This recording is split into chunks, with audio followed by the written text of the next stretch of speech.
अकबर और बीरबल, बुद्धिमत्ता और हास्य के मनोरंजक किस्से। मुगल सम्राट अकबर का दरबार न केवल अपने कुशल प्रशासन और सैन्य विजयों के लिए जाना जाता था, बल्कि अपने 9 रत्नों या नवरत्नों के लिए भी प्रसिद्ध। ये 9 दरबारी अपने अपने क्षेत्रों में असाधारण प्रतिभा के धनी थे। एक इन्हीं नवरत्नों में से एक थे राजा बीरबल, जिनका असली नाम महेश दास था। 4-6 बीरबल अपनी असाधारण बुद्धिमत्ता, हाजिर जवाबी और विनोदप्रियता के लिए जाने जाते थे। 6 इन गुणों के कारण ही वे सम्राट अकबर के सबसे प्रिय और भरोसेमंद सलाहकार बन गए। 6-7 अकबर और बीरबल के बीच की नोकझोंक और उनकी चतुराई से भरी कहानियां आज भी लोगों को खूब गुदगुदाती हैं। यहाँ हम अकबर और बीरबल के कुछ सबसे मजेदार और प्रसिद्ध किस्सों का विस्तृत वर्णन प्रस्तुत कर रहे हैं, जो बीरबल की चतुराई और अकबर की उदारता को दर्शाते हैं। किस्सा 1, राज्य में कितने कौवे हैं? एक दिन जब बादशाह अकबर और बीरबल बाग में टहल रहे थे, तो अकबर के मन में बीरबल की परीक्षा लेने का विचार आया। 8 उन्होंने आसमान में उड़ते कौवों के झुंड की ओर इशारा करते हुए पूछा, बीरबल, क्या तुम बता सकते हो कि हमारे राज्य में कुल कितने कौवे हैं? यह एक ऐसा प्रश्न था जिसका उत्तर देना लगभग असंभव था। दरबार में मौजूद अन्य दरबारी, जो बीरबल से ईर्ष्या करते थे, मन ही मन खुश हो गए कि आज बीरबल जरूर फंसेंगे। 6 बीरबल ने एक पल के लिए सोचा और फिर बड़ी सहजता से उत्तर दिया, जहां पनाह, हमारे राज्य में कुल 99,999 कौवे हैं। अकबर को बीरबल के इस सटीक उत्तर पर आश्चर्य हुआ और उन्होंने पूछा, अगर गिनती में कौवे इससे ज्यादा निकले तो? बीरबल ने तुरंत जवाब दिया, तो इसका मतलब है कि कुछ कौवे अपने रिश्तेदारों से मिलने दूसरे राज्यों से आए हुए हैं। और अगर कम निकले तो? अकबर ने अगला सवाल दागा। बीरबल ने मुस्कुराते हुए कहा, तो जहां पनाह, इसका मतलब है कि हमारे राज्य के कुछ कौवे अपने रिश्तेदारों के यहाँ दूसरे राज्यों में गए हुए हैं। बीरबल का यह चतुराई भरा उत्तर सुनकर अकबर अपनी हंसी नहीं रोक पाए और उनकी बुद्धिमत्ता की एक बार फिर प्रशंसा की। किस्सा 2, सबसे बड़ा हथियार। एक बार दरबार में इस बात पर बहस छिड़ गई कि दुनिया में सबसे बड़ा हथियार कौन सा है। किसी ने तलवार को सबसे बड़ा हथियार बताया तो किसी ने तोप को। जब सभी ने अपनी अपनी राय दे दी तो अकबर ने बीरबल की ओर देखा और पूछा, बीरबल, तुम्हारी इस बारे में क्या राय है?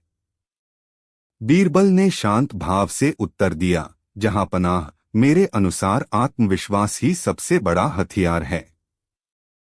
दरबारियों ने बीरबल की इस बात का मजाक उड़ाया। एक दरबारी ने कहा, आत्मविश्वास किसी दुश्मन को कैसे मार सकता है? अकबर ने भी बीरबल से अपनी बात को साबित करने के लिए कहा। बीरबल ने कहा, मुझे थोड़ा समय दीजिए, मैं इसे साबित कर दूंगा। कुछ दिनों बाद बीरबल ने एक योजना बनाई। उन्होंने एक खूंखार कैदी को, जिसे मौत की सजा सुनाई जा चुकी थी, रात के समय अकबर के शयनकक्ष में भेज दिया। कैदी के हाथ में एक तेज धार वाली तलवार थी। जब अकबर गहरी नींद में थे, तो कैदी उनके बिस्तर के पास पहुंचा। लेकिन जैसे ही उसने तलवार उठाई, अकबर की नींद खुल गई। अकबर ने देखा कि एक विशालकाय व्यक्ति हाथ में नंगी तलवार लिए उन पर वार करने ही वाला है। एक पल के लिए तो वे घबरा गए, लेकिन फिर उन्होंने हिम्मत जुटाई और अपनी बुलंद आवाज में गरजे, तुम्हारी इतनी हिम्मत? अकबर की आत्मविश्वास से भरी आवाज और उनके चेहरे पर निडरता का भाव देखकर कैदी के हाथ पैर कांप गए। उसके हाथ से तलवार छूट गई और वह जमीन पर गिरकर माफी मांगने लगा। अगले दिन दरबार में बीरबल ने पूरी घटना का वर्णन किया और कहा, जहां पनाह, उस समय आपके पास कोई हथियार नहीं था, केवल आपका आत्मविश्वास था, जिसने उस खूंखार कैदी को भी परास्त कर दिया। अकबर और सभी दरबारी बीरबल की इस बात से सहमत हो गए और उन्होंने मान लिया कि आत्मविश्वास ही वास्तव में सबसे बड़ा हथियार है। किस्सा 3 बीरबल की खिचड़ी। सर्दियों की एक शाम अकबर और बीरबल यमुना नदी के किनारे टहल रहे थे। अकबर ने कहा कि कोई भी व्यक्ति इस बर्फीले पानी में पूरी रात खड़ा नहीं रह सकता। लेकिन बीरबल ने कहा कि इनाम के लिए कोई भी यह कर सकता है। अकबर ने घोषणा की कि जो भी व्यक्ति यमुना के ठंडे पानी में पूरी रात खड़ा रहेगा, उसे सोने के सिक्कों से भरा एक घड़ा इनाम में दिया जाएगा। एक गरीब ब्राह्मण ने यह चुनौती स्वीकार कर ली। वह पूरी रात नदी के ठंडे पानी में खड़ा रहा और अगली सुबह दरबार में अपना इनाम लेने पहुंचा। जब अकबर ने उससे पूछा कि वह यह कैसे कर पाया, तो ब्राह्मण ने कहा कि वह महल के जलते हुए दीपक को देखकर पूरी रात खड़ा रहा, जिससे उसे हिम्मत मिलती रही। यह सुनकर अकबर क्रोधित हो गए और कहा, तुमने महल के दीपक की गर्मी से पूरी रात बिताई है, इसलिए तुम इनाम के हकदार नहीं हो। बेचारा ब्राह्मण निराश होकर चला गया। बीरबल को यह अन्यायपूर्ण लगा। अगले दिन बीरबल दरबार में नहीं आए। जब अकबर ने उनके बारे में पूछा तो पता चला कि वे अपने घर पर खिचड़ी पका रहे हैं और जब तक वह पक नहीं जाती वे नहीं आएंगे। अकबर को यह बहुत अजीब लगा और वे खुद बीरबल के घर पहुंचे। उन्होंने देखा कि बीरबल ने एक बहुत ऊंचे बांस पर एक हांडी लटका रखी है और नीचे जमीन पर छोटी सी आग जला रखी है। अकबर ने हैरान होकर पूछा, बीरबल, यह क्या मूर्खता है? इतनी दूर से इस आग की गर्मी से खिचड़ी कैसे पक सकती है? बीरबल ने विनम्रता से उत्तर दिया, जहां पनाह, जब एक गरीब ब्राह्मण दूर जलते दीपक की गर्मी से पूरी रात नदी में बिता सकता है, तो मेरी यह खिचड़ी क्यों नहीं पक सकती? अकबर को अपनी गलती का एहसास हुआ। 9-10 उन्होंने तुरंत उस ब्राह्मण को बुलवाया और उसे सोने के सिक्कों से भरा घड़ा इनाम में दिया। किस्सा 4 चोर की दाढ़ी में तिनका। एक बार एक अमीर व्यापारी के घर चोरी हो गई। उसे अपने सभी नौकरों पर शक था, लेकिन वह चोर को पकड़ नहीं पा रहा था। वह मदद के लिए अकबर के दरबार में पहुंचा। अकबर ने यह मामला बीरबल को सौंप दिया। 8 बीरबल ने सभी नौकरों को बुलाया और उनसे चोरी के बारे में पूछा, लेकिन सभी ने इनकार कर दिया। तब बीरबल ने कहा, मेरे पास एक जादुई छड़ी है। मैं तुम सभी को एक एक छड़ी दूंगा। जिसने भी चोरी की है, कल सुबह उसकी छड़ी 1 इंच लंबी हो जाएगी। यह कहकर बीरबल ने सभी नौकरों को बराबर लंबाई की एक एक छड़ी दी और उन्हें अगले दिन आने के लिए कहा। सभी नौकर अपनी अपनी छड़ी लेकर घर चले गए। जिस नौकर ने चोरी की थी, वह बहुत डर गया। उसने सोचा, अगर कल सुबह मेरी छड़ी 1 इंच लंबी हो गई तो मैं पकड़ा जाऊंगा। क्यों न मैं इसे अभी से 1 इंच काट दूं। यह सोचकर उसने अपनी छड़ी को 1 इंच काट दिया। अगले दिन जब सभी नौकर अपनी छड़ियों के साथ दरबार में उपस्थित हुए, तो बीरबल ने सभी की छड़ियों को ध्यान से देखा। उन्होंने पाया कि एक नौकर की छड़ी बाकी सबसे 1 इंच छोटी है। बीरबल ने तुरंत उसे चोर घोषित कर दिया। सख्ती से पूछताछ करने पर उस नौकर ने अपना गुनाह कबूल कर लिया। अकबर ने बीरबल से पूछा कि उन्होंने चोर को कैसे पहचाना।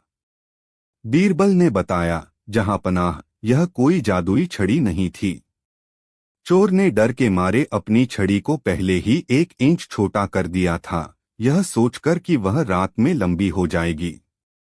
बीरबल का जवाब जो इतिहास बन गया।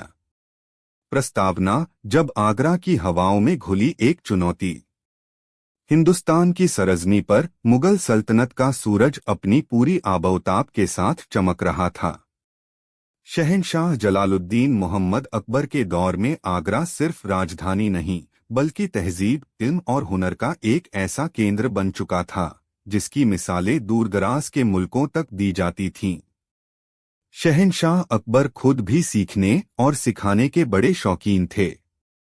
उनके दरबार दीवाने खास में अक्सर ज्ञान विज्ञान धर्म और दर्शन पर ऐसी बहसें छिड़ती थीं जो कई कई दिनों तक चलती। लेकिन उस दिन दरबार का माहौल कुछ अलग था। हवा में दोस्ती की गर्माहट नहीं बल्कि प्रतिस्पर्धा की एक सर्द लहर तैर रही थी।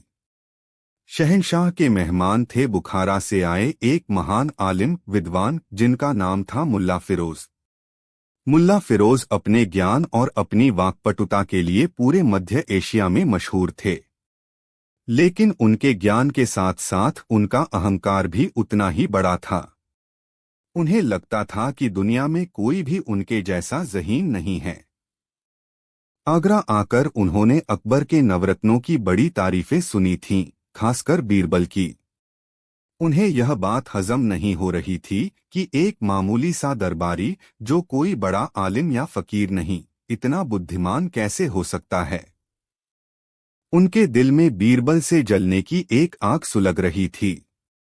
वह किसी भी तरह बीरबल को पूरे दरबार के सामने नीचा दिखाना चाहते थे ताकि यह साबित हो सके कि असली विद्वान वही हैं। कई दिनों तक वह मौके की तलाश में रहे।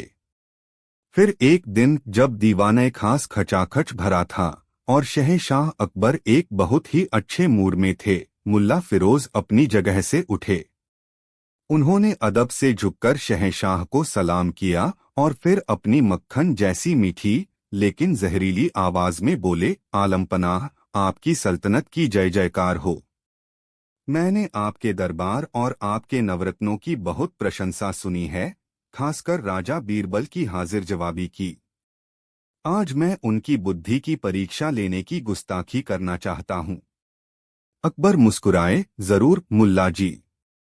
हमें भी देखने का मौका मिलेगा कि आज आपकी और बीरबल की बुद्धिमानी की टक्कर में कौन जीतता है। दरबार में बैठे सभी लोगों की नजरें अब बीरबल और मुल्ला फिरोज पर टिक गईं।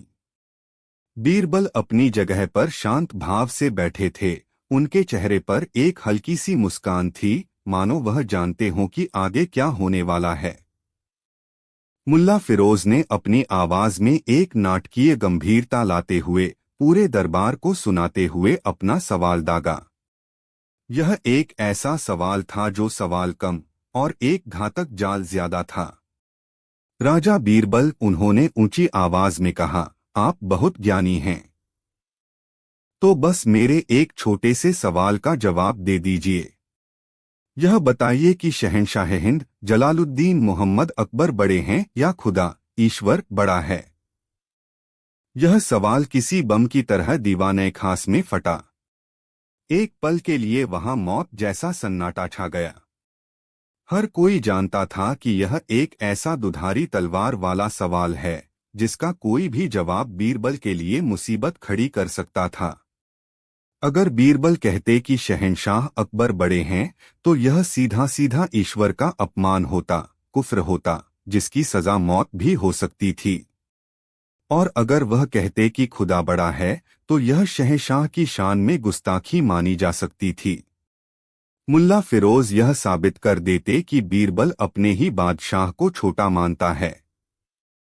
शहंशाह अकबर भी एक पल के लिए असहज हो गए।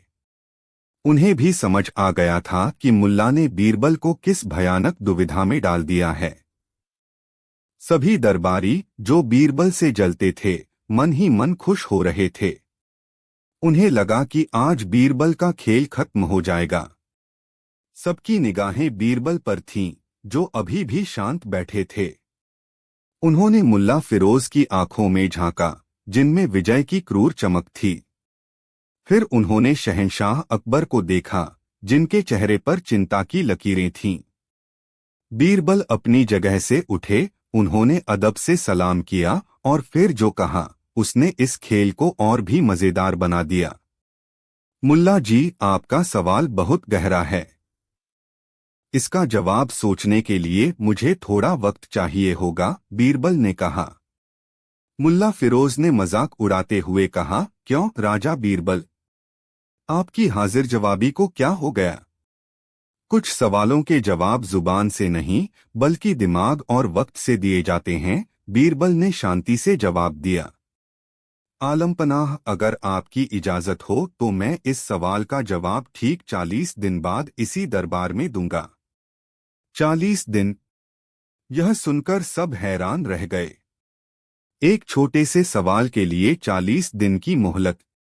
मुल्ला फिरोज और उनके समर्थक जोर जोर से हंसने लगे। उन्हें लगा कि बीरबल ने हार मान ली है और वह बस अपनी बेइज्जती को टालने के लिए समय मांग रहे हैं।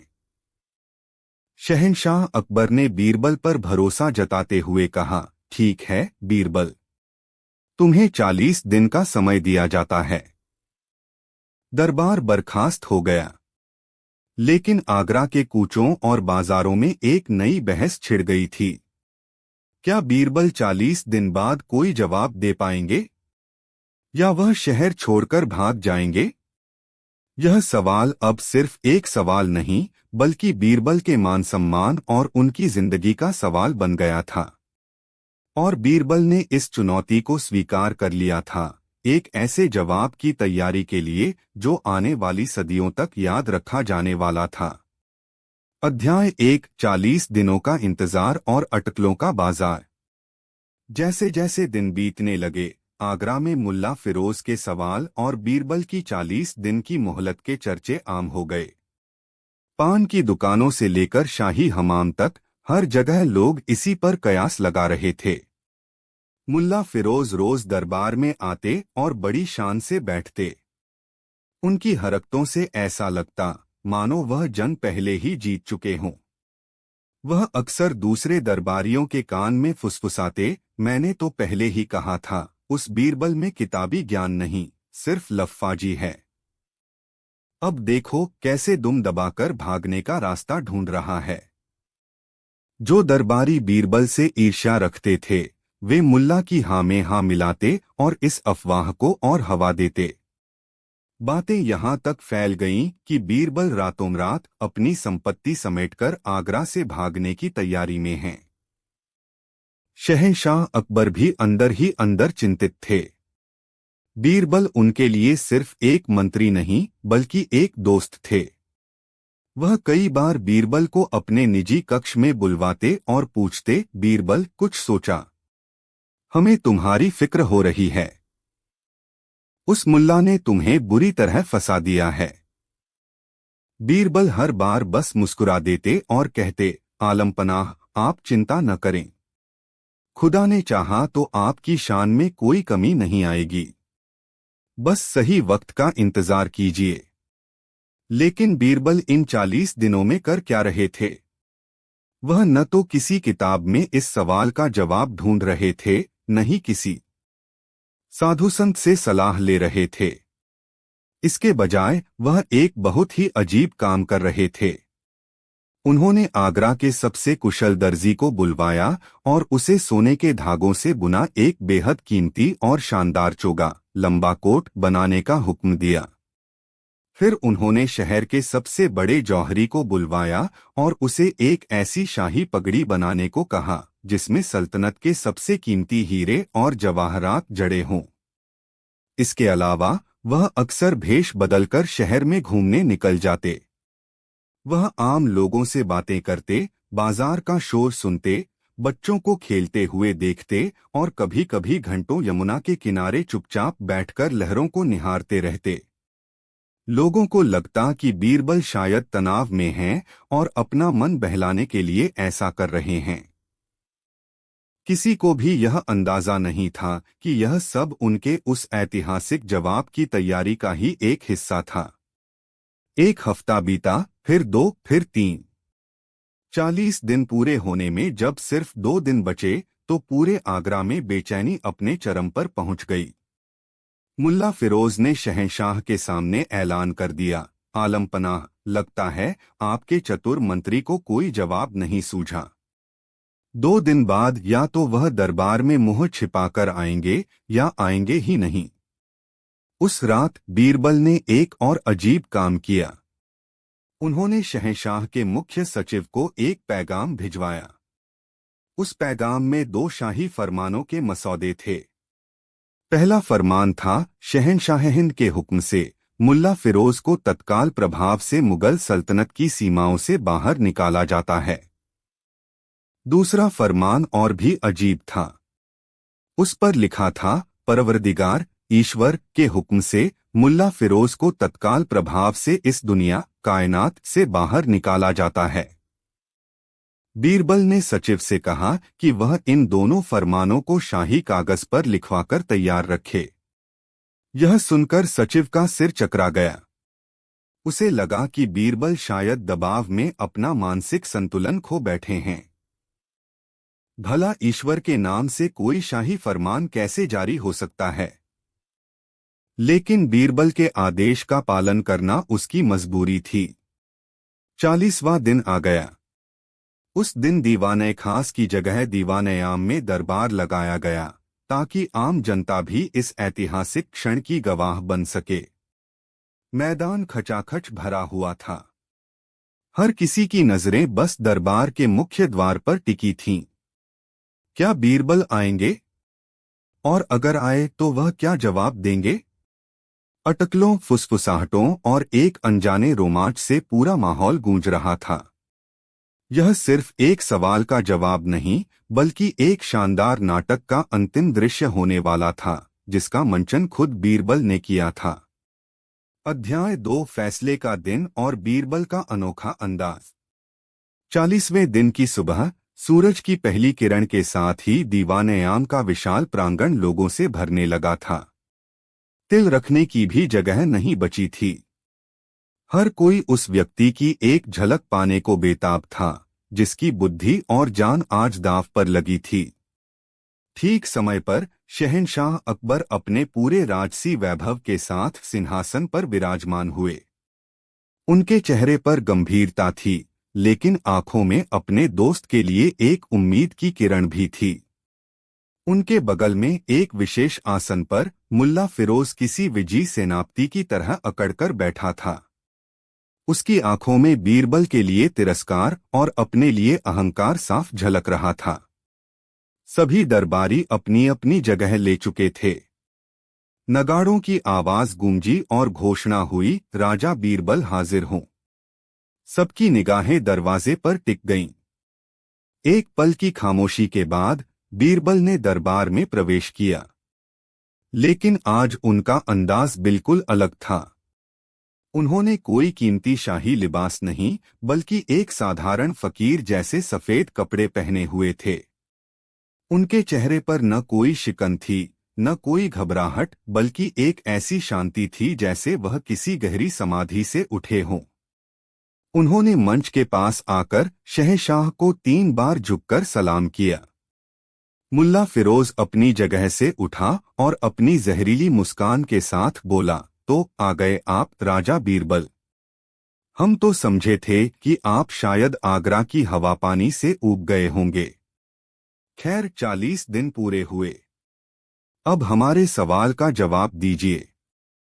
बताइए, आपका शहंशाह बड़ा है या आपका खुदा? बीरबल ने मुल्ला की तरफ देखा और फिर मुस्कुराए। मुल्ला जी, इतनी जल्दी क्या है? 40 दिन इंतजार किया है, तो कुछ पल और सही। जवाब जरूर मिलेगा, और ऐसा मिलेगा कि आपकी आने वाली नस्लें भी याद रखेंगी। यह कहकर बीरबल शहंशाह की ओर मुड़े। आलमपनाह, अपने जवाब को साबित करने के लिए मुझे दरबार में 2 कैदियों को पेश करने की इजाजत चाहिए।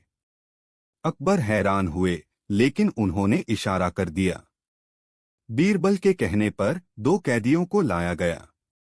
पहला कैदी एक खूंखार डाकू था, जिसका नाम था शेर सिंह। उस पर सैकड़ों लोगों को लूटने और कत्ल करने का इल्जाम था और उसे मौत की सजा सुनाई जा चुकी थी।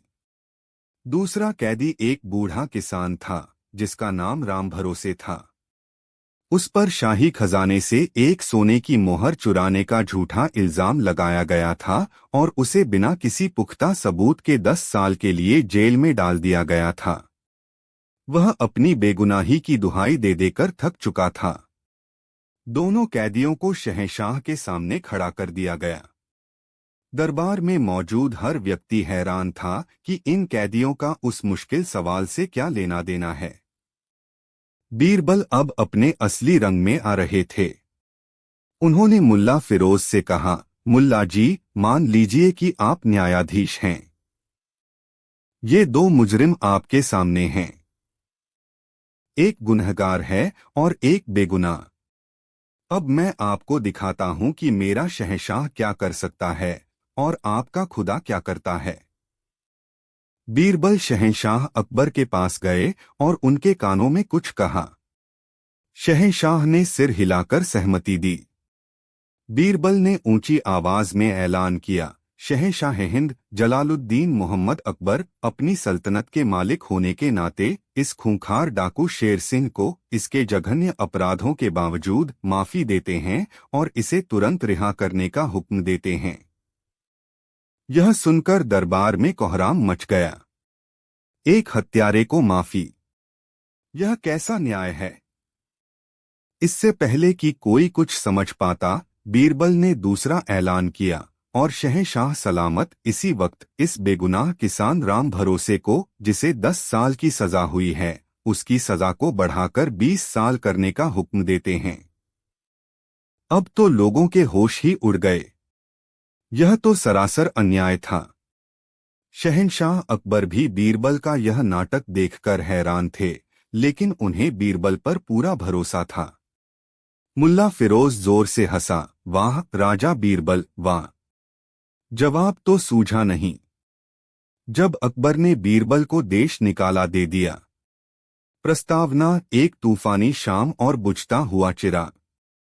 आगरा के किले की दीवारों से यमुना नदी का पानी उस शाम कुछ ज्यादा ही उग्रता से टकरा रहा था। आसमान में काले बादल ऐसे घुमड़ रहे थे, मानो किसी अनहोनी की भविष्यवाणी कर रहे हों।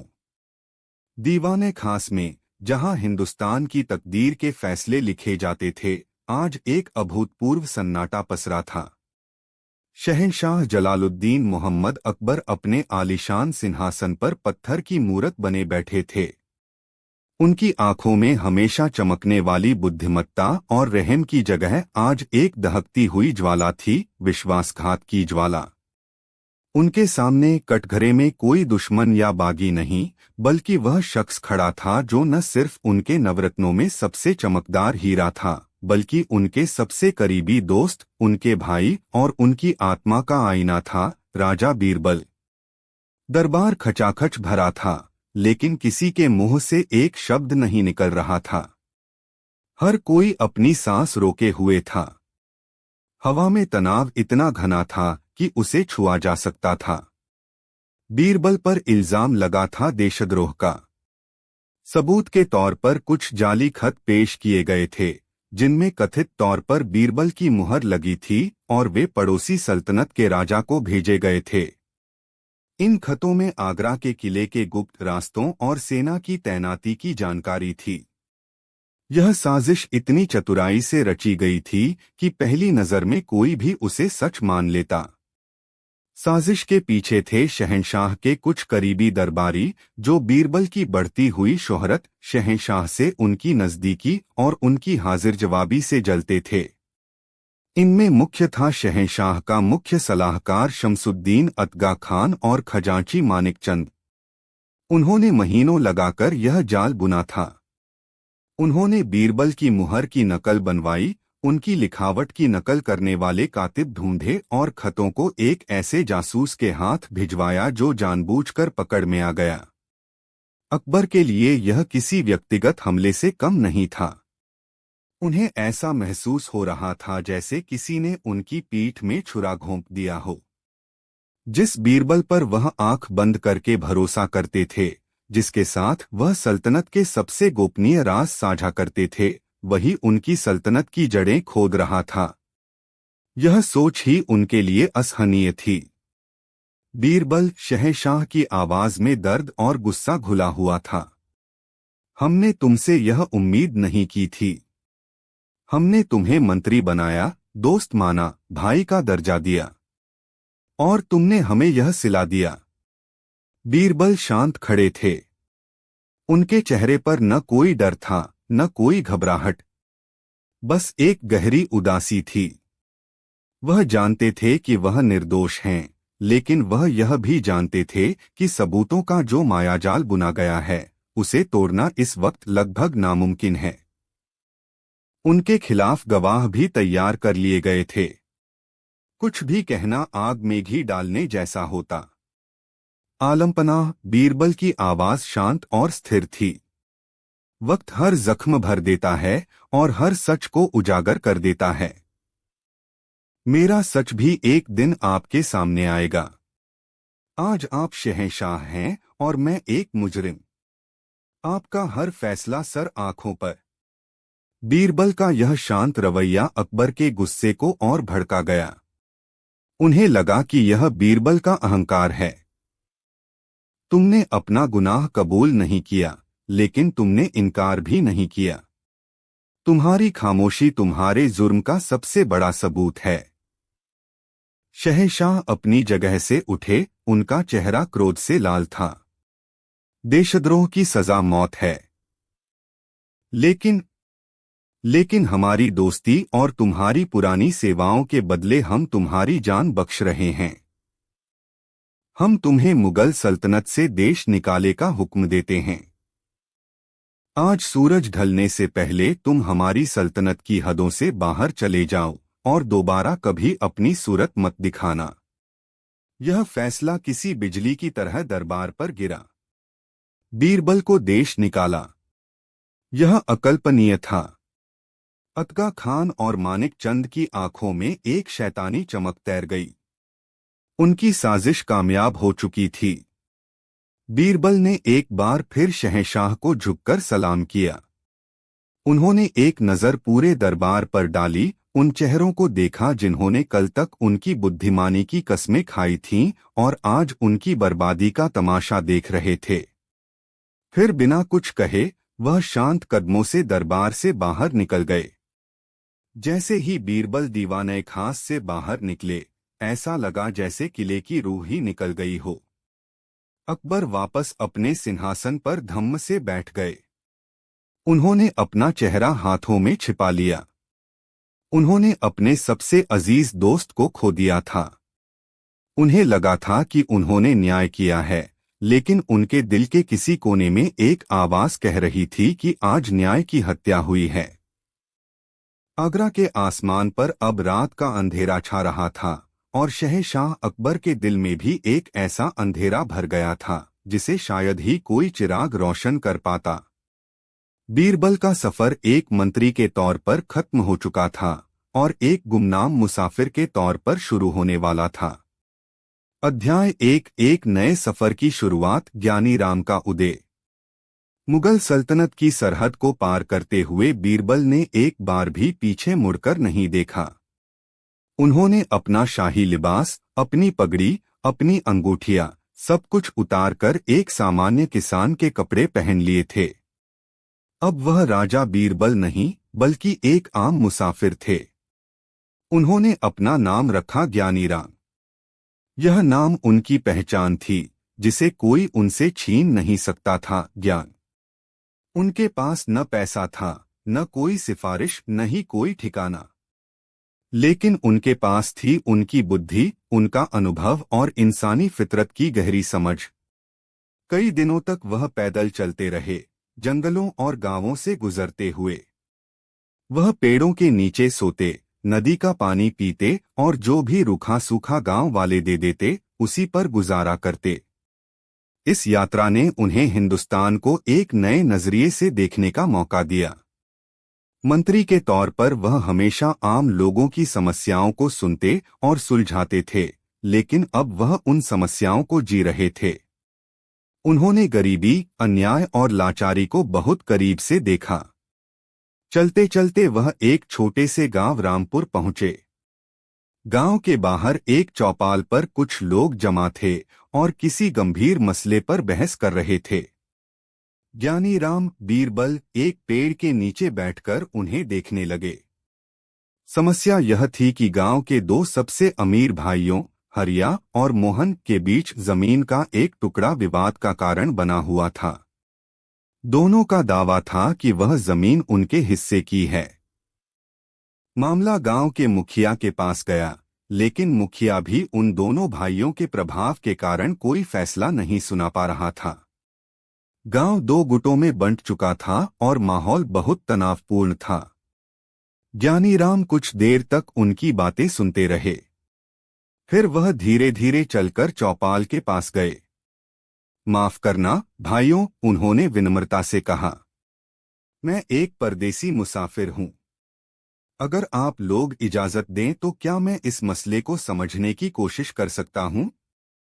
गांव वालों ने इस अजीब से दिखने वाले लेकिन आंखों में बुद्धिमानी की चमक लिए हुए शख्स को देखा। मुखिया ने कहा, तुम क्या कर सकते हो ज्ञानी? जब हम गांव वाले मिलकर इस समस्या को नहीं सुलझा पा रहे हैं। ज्ञानीराम मुस्कुराए, कभी कभी बाहर से देखने पर तस्वीर ज्यादा साफ नजर आती है। आप बस मुझे पूरा मामला समझाइए। दोनों भाइयों ने अपना अपना पक्ष रखा। ज्ञानीराम ने दोनों की बातें बड़े ध्यान से सुनी। फिर उन्होंने कहा, यह फैसला करना बहुत मुश्किल है कि कौन सच बोल रहा है और कौन झूठ। लेकिन मेरे पास एक तरीका है। हम यह फैसला जमीन पर ही छोड़ देते हैं। सब लोग हैरान रह गए। जमीन पर छोड़ देते हैं? इसका क्या मतलब? हरिया ने पूछा। मतलब यह, ज्ञानीराम ने समझाया, कि हम उस जमीन के दो बराबर हिस्से करेंगे। फिर हम दोनों भाइयों से कहेंगे कि वे अपनी अपनी मां को आवाज लगाएं। जिसकी आवाज सुनकर जमीन उसकी तरफ झुक जाए, जमीन उसी की होगी। यह सुनकर सब लोग हंसने लगे। यह कैसी बेवकूफी भरी बात है, मोहन बोला। जमीन कोई जिंदा चीज है जो किसी की आवाज सुनेगी? तो क्या आप यह कहना चाहते हैं कि जमीन आपकी मां नहीं है? ज्ञानीराम ने बड़ी मासूमियत से पूछा। हमारे शास्त्रों में तो धरती को मां कहा गया है। जो अपनी मां का सम्मान नहीं कर सकता, उसका जमीन पर कोई हक नहीं। यह सुनकर दोनों भाई चुप हो गए। ज्ञानीराम ने अपनी बात आगे बढ़ाई। ठीक है, अगर यह तरीका पसंद नहीं तो एक और तरीका है। हम इस जमीन से पूछते हैं। कल सुबह हम सब उस जमीन पर चलेंगे। मैं धरती माँ से प्रार्थना करूंगा और वह मुझे बताएंगी कि उनका असली बेटा कौन है। यह बात और भी अजीब थी, लेकिन ज्ञानीराम के आत्मविश्वास और उनके बात करने के तरीके में कुछ ऐसा था कि गांव वाले तैयार हो गए।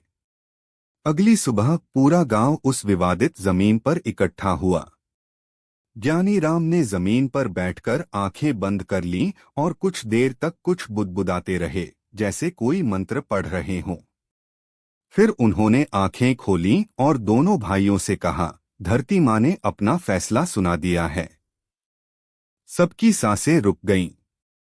उन्होंने कहा है, ज्ञानीराम ने अपनी आवाज गंभीर करते हुए कहा, कि मैं उनका असली बेटा नहीं हूं। उन्होंने कहा कि जो उनके सीने को चीरकर दो टुकड़ों में बांटना चाहता है, वह उनका बेटा हो ही नहीं सकता। उनका असली बेटा वही है जो उन्हें एक मां की तरह प्यार करे और उन्हें बंटने से बचाए।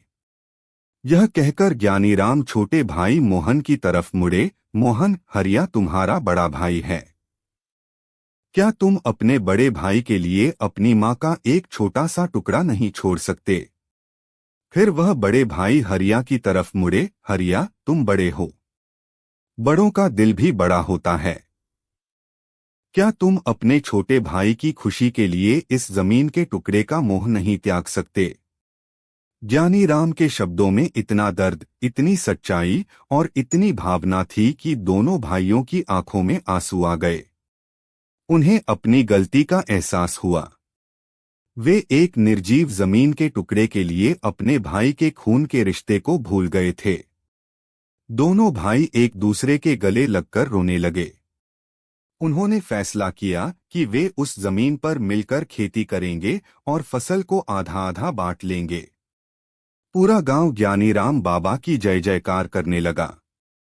मुखिया उनके पैरों में गिर पड़ा।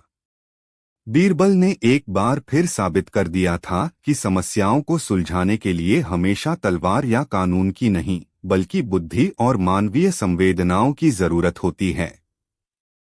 रामपुर गांव में ज्ञानीराम के नाम का डंका बज गया। उनकी प्रसिद्धि धीरे धीरे आसपास के गांवों और कस्बों में फैलने लगी। लोग अपनी बड़ी बड़ी समस्याएं लेकर उनके पास आने लगे और वह अपनी अनोखी सूझबूझ से उन्हें चुटकियों में हल कर देते। बीरबल ने भले ही आगरा का किला छोड़ दिया था, लेकिन उन्होंने लोगों के दिलों में अपना घर बनाना शुरू कर दिया था। अध्याय 2, आगरा का सूनापन और शहंशाह का पश्चाताप। जिस दिन से बीरबल आगरा छोड़कर गए थे, उस दिन से दीवाने खास की रौनक ही चली गई थी। अब वहां न कोई हंसी मजाक होता था, न कोई बुद्धिमानी की बातें। दरबारी शहंशाह को खुश करने के लिए उनकी हाँ में हाँ मिलाते, लेकिन कोई भी उन्हें सही सलाह देने की हिम्मत नहीं करता था। अकबर को अब हर पल बीरबल की कमी खलने लगी थी। कोई भी पेचीदा मसला आता तो उनकी नजरें अनजाने में उस जगह को ढूंढने लगती जहां बीरबल बैठा करते थे। वह हर सुबह इस उम्मीद में उठते कि शायद बीरबल वापस आ गए होंगे, कि यह सब एक बुरा सपना था। लेकिन हर बार उन्हें निराशा ही हाथ लगती। शमसुद्दीन अतगा खान और मानिक चंद अब शहंशाह के और भी करीबी हो गए थे। उन्होंने सल्तनत के मामलों में दखल देना शुरू कर दिया था। उनके फैसले अक्सर स्वार्थ से भरे होते थे, जिससे प्रजा में असंतोष बढ़ने लगा था। प्रशासन ढीला पड़ गया था और भ्रष्टाचार ने सिर उठाना शुरू कर दिया था। एक दिन फारस, पर्शिया के शाह का एक दूत एक अजीब सा संदेश लेकर आया। फारस के शाह ने अपनी बुद्धिमानी का लोहा मनवाने के लिए अकबर को एक चुनौती भेजी थी। चुनौती थी, बिना गिने यह बताइए कि आपके शहर आगरा में कुल कितने कौए हैं। यह एक बेतुका सा सवाल था। इसका जवाब देना असंभव था। अकबर ने अपने सभी बुद्धिमान मंत्रियों और सलाहकारों को बुलाया। अतगा खान, मानिक चंद, तोडरमल सबने अपना अपना दिमाग लगाया, लेकिन कोई भी इस सवाल का संतोषजनक जवाब नहीं सोच सका। किसी ने कहा कि यह गिनना नामुमकिन है, तो किसी ने कहा कि हमें कुछ महीने का समय चाहिए। अकबर को बहुत गुस्सा आया। अगर वह इस सवाल का जवाब नहीं दे पाते तो पूरी दुनिया में मुगल सल्तनत की खिल्ली उड़ती। क्या मेरे दरबार में एक भी ऐसा बुद्धिमान व्यक्ति नहीं है जो इस मामूली से सवाल का जवाब दे सके? वह गरजकर बोले। तभी उन्हें बीरबल की याद आई। उनकी आंखें भर आईं। वह मन ही मन सोचने लगे, अगर आज बीरबल यहाँ होता तो वह जरूर इस पहेली का कोई न कोई अनोखा हल निकाल लेता। उस दिन अकबर को पहली बार अपनी गलती का शिद्दत से एहसास हुआ। उन्हें लगा कि उन्होंने सबूतों पर भरोसा करके अपने दोस्त पर भरोसा नहीं किया। दिन बीतते गए। अकबर उदास और चिड़चिड़े रहने लगे। उन्हें किसी भी चीज में दिल नहीं लगता था। वह अक्सर अकेले यमुना के किनारे जाकर बैठ जाते और घंटों बीरबल के साथ बिताए पलों को याद करते। इसी बीच आगरा में एक ज्ञानी बाबा की चर्चा होने लगी। अफवाहें उड़ने लगीं कि सल्तनत की सरहदों के पास एक गांव में एक ऐसा चमत्कारी साधु रहता है जो किसी भी समस्या का हल निकाल सकता है। लोगों का कहना था कि उसकी बुद्धि के आगे बड़े बड़े पंडित और मौलवी भी पानी भरते हैं। यह बात अकबर के कानों तक भी पहुंची। उन्हें इसमें कोई खास दिलचस्पी नहीं हुई। लेकिन एक दिन उनके एक जासूस ने आकर बताया, आलमपनाह, वह ज्ञानी बाबा कोई और नहीं बल्कि बिल्कुल आपके दोस्त राजा बीरबल जैसे दिखते हैं। उनकी बातें, उनका अंदाज, सब कुछ उन्हीं जैसा है। यह सुनते ही अकबर के दिल में उम्मीद की एक किरण जागी। क्या यह हो सकता है? क्या बीरबल इतने करीब हैं और उन्होंने उनसे संपर्क करने की कोशिश नहीं की? अकबर ने तुरंत अपने सबसे भरोसेमंद सेनापति को उस गांव में जाने और सच्चाई का पता लगाने का हुक्म दिया। लेकिन याद रहे, उन्होंने कहा, उन्हें यह पता नहीं चलना चाहिए कि हमने तुम्हें भेजा है। तुम एक आम फरियादी बनकर जाओगे और उनकी परीक्षा लोगे। मैं जानना चाहता हूं कि क्या उनकी बुद्धि अभी भी पहले जैसी ही तेज है। सेनापति एक आम व्यापारी का भेष बदलकर रामपुर गांव की ओर निकल पड़ा। शहंशाह अकबर बेसब्री से उसकी वापसी का इंतजार करने लगे। उनके दिल में एक तूफान चल रहा था, उम्मीद, डर, पश्चाताप और अपने दोस्त से दोबारा मिलने की एक तड़प। उन्हें पता था कि अगर वह ज्ञानी बाबा सच में बीरबल निकले तो उन्हें वापस लाना आसान नहीं होगा। उन्होंने सिर्फ बीरबल को देश निकाला नहीं दिया था, उन्होंने उनकी वफादारी पर शक करके उनकी आत्मा को चोट पहुंचाई थी। इस जख्म को भरना अब शहंशाह के लिए सबसे बड़ी चुनौती थी। अध्याय 3 परीक्षा की घड़ी और एक अनोखी शर्त। सेनापति जब रामपुर गांव पहुंचा तो उसने देखा कि एक बड़े से पेड़ के नीचे सचमुच एक ज्ञानी बाबा बैठे थे और उनके चारों ओर सैकड़ों लोगों की भीड़ थी। वह ज्ञानी बाबा कोई और नहीं बल्कि बीरबल ही थे, जो अब ज्ञानीराम के नाम से प्रसिद्ध हो चुके थे। उनके चेहरे पर पहले जैसी रौनक नहीं थी, लेकिन उनकी आंखों में वही पुरानी चमक और आत्मविश्वास था। सेनापति भीड़ में शामिल हो गया और अपनी बारी का इंतजार करने लगा। जब उसकी बारी आई तो उसने ज्ञानीराम को प्रणाम किया और कहा, बाबा, मैं एक बड़ा परेशान व्यापारी हूँ। मेरे पास 100 सोने की मोहरें थीं जो चोरी हो गई हैं। मुझे शक है कि मेरे ही किसी नौकर ने यह चोरी की है, लेकिन मेरे पास कोई सबूत नहीं है। मेरे 10 नौकर हैं और सब के सब अपनी बेगुनाही की कसम खाते हैं। कृपया मेरी मदद करें। बीरबल ने एक पल के लिए सेनापति को गौर से देखा। उन्होंने उसे पहचान लिया था, लेकिन उन्होंने जाहिर नहीं होने दिया। वह मुस्कुराए और बोले, इसमें चिंता की क्या बात है? तुम अपने सभी 10 नौकरों को कल सुबह मेरे पास लेकर आना। मैं तुम्हारा चोर पकड़वा दूंगा। अगली सुबह सेनापति अपने साथ 10 सिपाही ले आया, जिन्हें उसने नौकरों के कपड़े पहना दिए थे। बीरबल यह भी समझ गए, लेकिन वह शांत रहे। उन्होंने उन 10 नौकरों को देखा और फिर उन्हें बराबर लंबाई की एक लकड़ी दी। यह कोई मामूली लकड़ियां नहीं हैं, बीरबल ने अपनी आवाज में रहस्य घोलते हुए कहा। यह जादुई लकड़ियां हैं। तुम सब इन्हें आज रात अपने पास रखकर सोना। जिसने भी चोरी की होगी, उसकी लकड़ी रात भर में 1 इंच लंबी हो जाएगी। कल सुबह मैं तुम्हारी लकड़ियां देखूंगा और चोर को पकड़ लूंगा। यह सुनकर सभी सिपाही एक दूसरे का मुंह देखने लगे। उन्हें यह बात बड़ी अजीब लगी। सेनापति भी हैरान था कि यह कैसा तरीका है चोर पकड़ने का। खैर, सबने लकड़ियां ले लीं और वापस अपने खेमे में चले गए।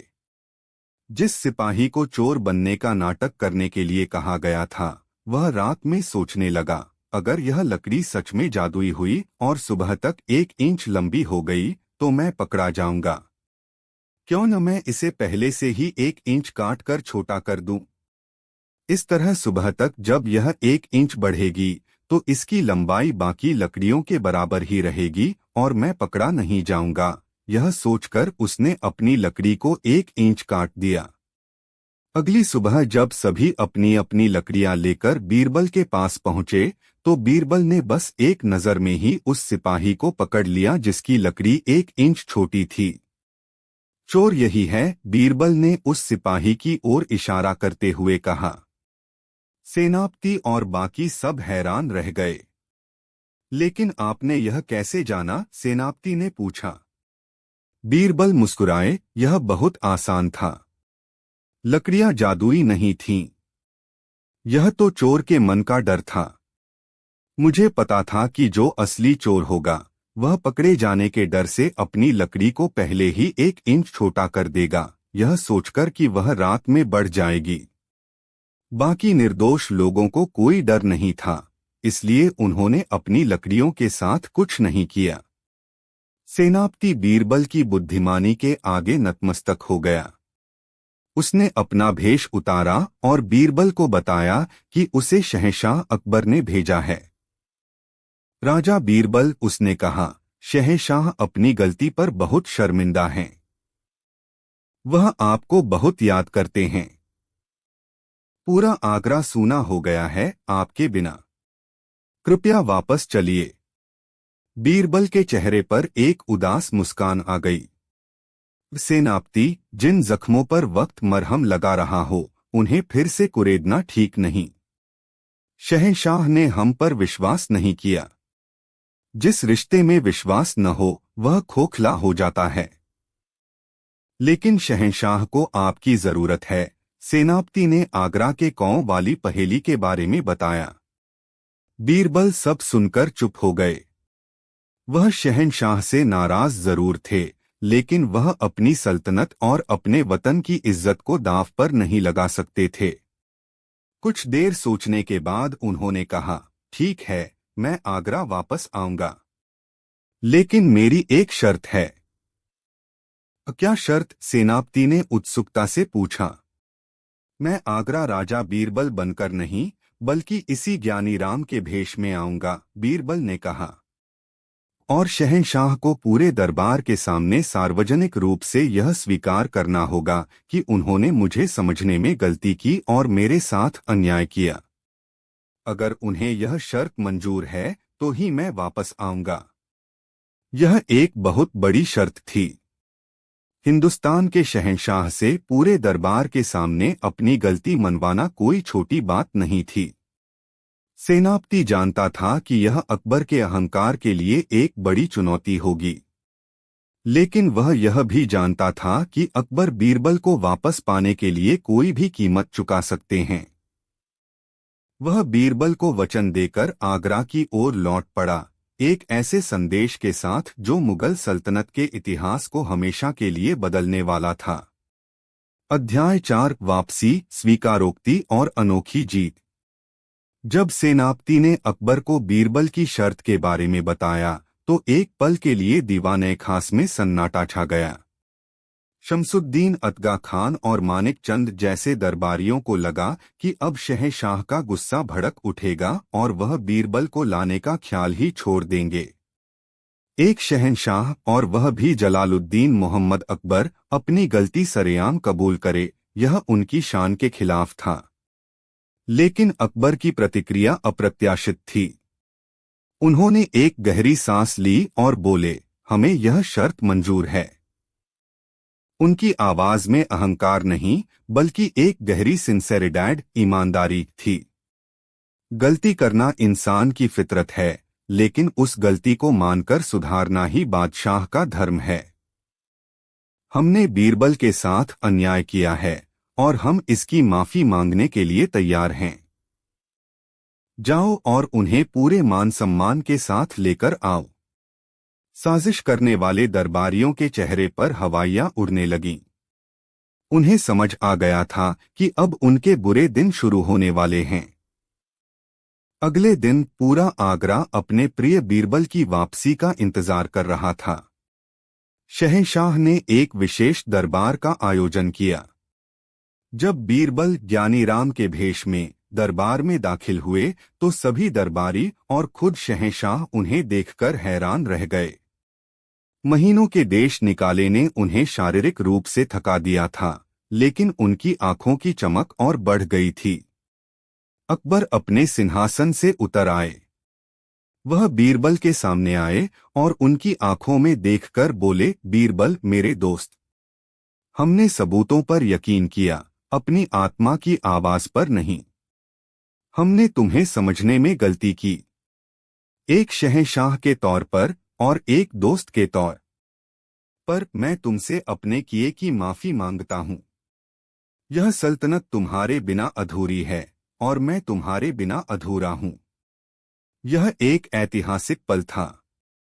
हिंदुस्तान के सबसे शक्तिशाली बादशाह की आंखों में अपने दोस्त के लिए पश्चाताप के आंसू थे। बीरबल की आंखें भी नम हो गईं। उन्होंने आगे बढ़कर अपने शहंशाह और दोस्त को गले लगा लिया। दरबार में मौजूद हर व्यक्ति की आंखें इस भावुक मिलन को देखकर भीग गईं। जब माहौल थोड़ा सामान्य हुआ तो अकबर ने फारसी दूत और कौं वाली पहेली का जिक्र किया। बीरबल मुस्कुराए। उन्होंने अपना पुराना शाही लिबास पहना और शहंशाह के बगल में अपनी जगह पर बैठे।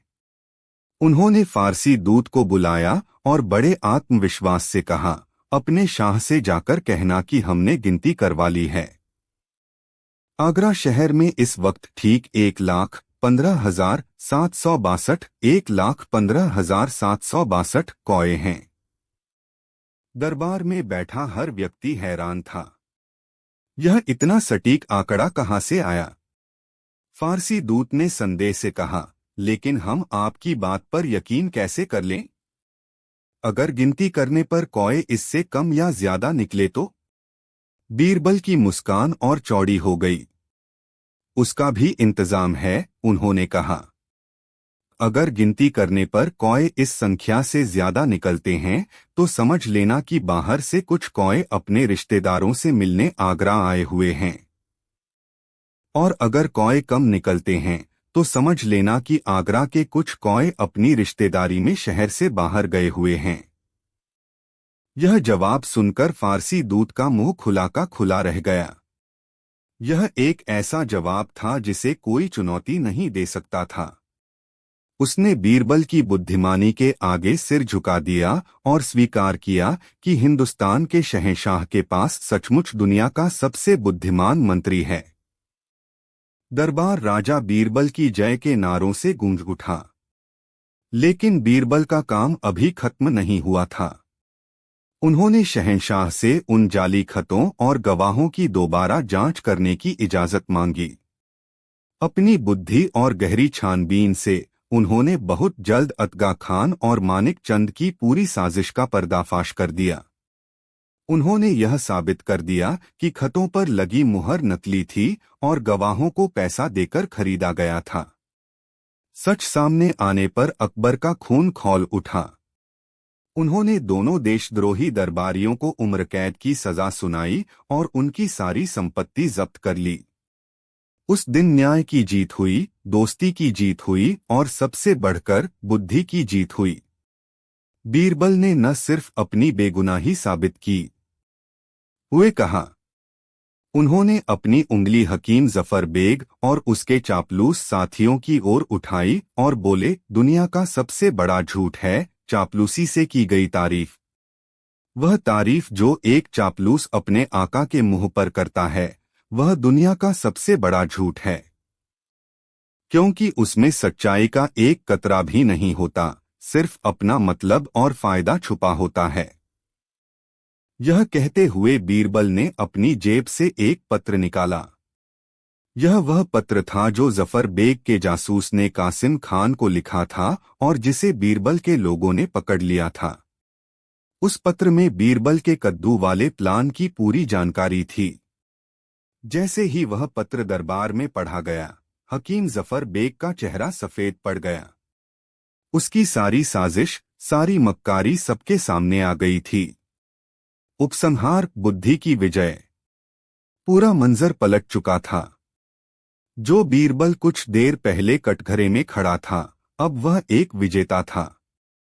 और जो लोग उसकी बर्बादी का जश्न मनाने आए थे, वे खुद जिल्लत के गड्ढे में गिर चुके थे।